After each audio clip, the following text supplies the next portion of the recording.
بسم اللہ الرحمن الرحیم۔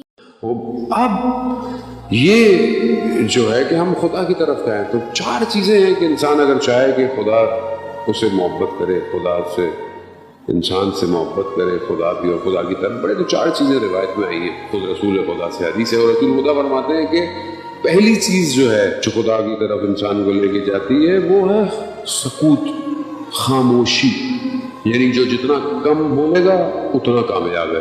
جب رسول خدا معراج پہ گئے تو رسول خدا کو دکھایا گیا اہل آخرت کون ہے۔ اہل آخرت وہ ہیں جو زندگی میں کم بولتے تھے، کم۔ حضرت لقمان سے پوچھا گیا کہ آپ یہ لقمان کیسے بن گئے؟ کہا کم بولنے کی وجہ سے۔ جو کم بولتا ہے خدا اس کے وجود میں حکمت جاری کر دیتا ہے۔ حکمت یہ حکیم والے نہیں، حکمت یعنی عقل والی حکمت۔ خدا کم۔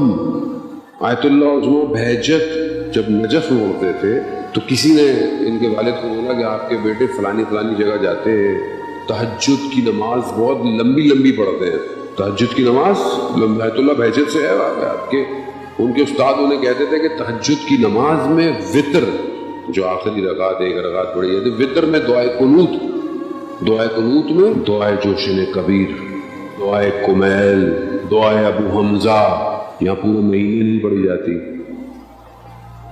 ایسی دعائیں پڑھتے۔ تو ان کے والد کو پتہ چلا، انہوں نے بولا یہ ساری رات اگر یہ نماز شب ایسے پڑھتے ہیں تو یہ صبح درس کیا پڑھتے ہوں گے؟ انہوں نے کہا بیٹا میرا حکم ہے نماز شب نہیں پڑھو گے۔ شریعت میں باپ کا حکم مستحبات کو روک دیتا ہے۔ آئیے اپنے استاد کے پاس گئے، آقا قاضی کے پاس، کیا کرو؟ کہا جو باپ کا حکم ہے۔ کہہ رہے نماز شب۔ کہا میں تمہیں وظیفہ دیتا ہوں جو تمہارے نماز شب کو پورا کر دے گا۔ کیا وظیفہ دیا؟ کہا چپ، خاموش، تو اللہ بہجت چپ کا روزہ۔ حتیٰ دکان جاتے تھے نجف لکھ کے یہ چیز چاہیے، خاموش۔ کہاں پہنچا ہے اللہ بہجت؟ کہاں پہنچ گئے کہ کبھی قم میں، کبھی مشہد میں ہے، کبھی کوفہ ہے تو کبھی کربلا ہے۔ یہ تو وہ جو تھوڑا بہت ہمیں پتا ہے، ورنہ آج تک پتہ ہی نہیں ہے کہ کیا تھے، یہ نہیں پتا۔ میں بہت زیادہ عرفانی چیزیں بھی نہیں بتاؤں گا ورنہ گھبرا بھی جائے گی پبلک زیادہ۔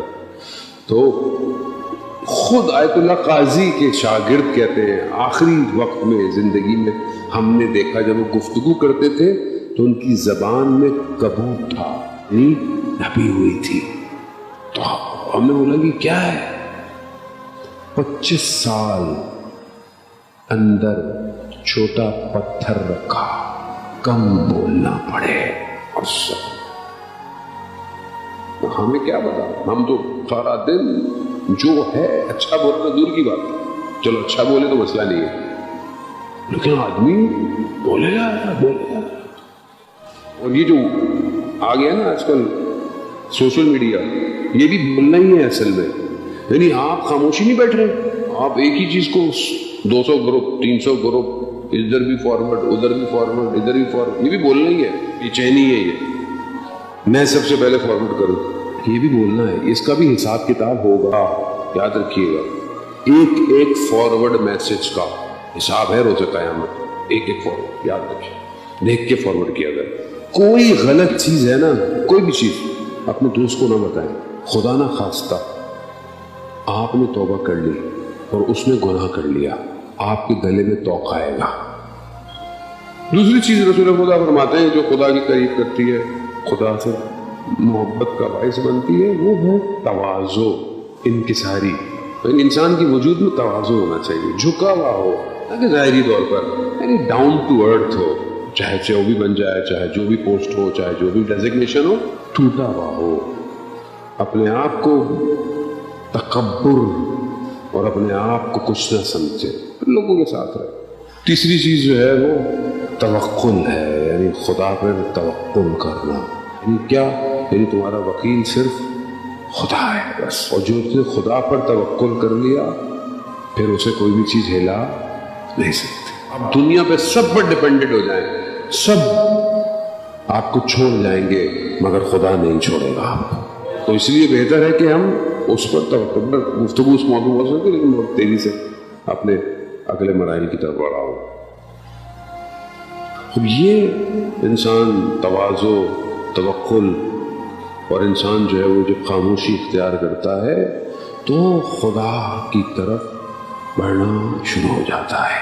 یہ ٹیسٹ ہے، یہ چھوٹی چھوٹی سی چیزیں ہیں، پریکٹیکل چیزیں ہیں، آپ اس کو. اب یہ ہے پھر آہستہ آہستہ خدا پر ایمان بڑھتا چلا. اب جو لوگ زندگی میں پریکٹیکلی دیکھ لیتے ہیں، جن کی زندگیوں میں حادثے ہوتے ہیں، انہیں پتہ چل جاتا ہے ہاں خدا پر ایمان کی کیا طاقت ہے، خدا پر ایمان کی کیا طاقت ہے.